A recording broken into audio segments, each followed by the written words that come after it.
While I'm extremely excited about Gran Turismo Sport coming out later this year, I'm even more excited for the next numerical installment, Gran Turismo 7, which should be coming out next year if Polyphony doesn't want to miss their 20th anniversary. Now, I've got 10 cars that I think really need to be in this game.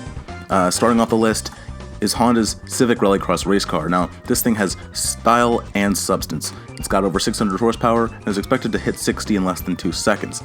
If a few other Civic family members could join, I'd love to see either the SI versions or just the coupe make their way in, because as a starting car that'd be really nice just to have. Next up is a vehicle that is not only an engineering masterpiece but a sexy machine. The Lexus RCF and its 5-liter V8 outputting 467 horsepower is more than Polyphony performance material. And while the Mazda RX Vision doesn't have any performance specs, it's a really attractive car. Now, Dodge in the past decade has gone from bland and unnoticed to a really hot performance brand led by the Charger and Challenger. Of course, these two cars would be great additions, but I'm talking about two specific models, the SRT Challenger and Charger Hellcats. Now, these 6.2-liter Hemi V8s need to sound like Hemis, not just some boring engine notes.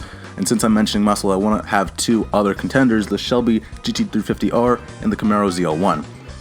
Jaguar announced the F-Type 2 years ago, and BMW released their i8 more than a couple years ago. So for some reason, both have not made their way into Gran Turismo 6. Now, Polyphony hasn't added any trucks since Gran Turismo 4. This is a real pet peeve of mine, because I love what they had when they had the truck lineup a decade ago, with the Chevy SS, Ford F-150 Lightning, the Ram 1500, and the Toyota X-Runner.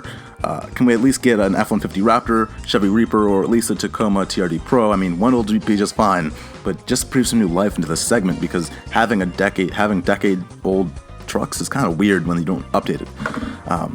If there's one car that doesn't need to be there, it's the new Prius. It looks disgusting, and no amount of performance can change that. So, guys, what do you want in your list of Polyphony of Gran Turismo 7 cars? Comment below, tell me what you think, and thanks for watching. I'm Brian Swan.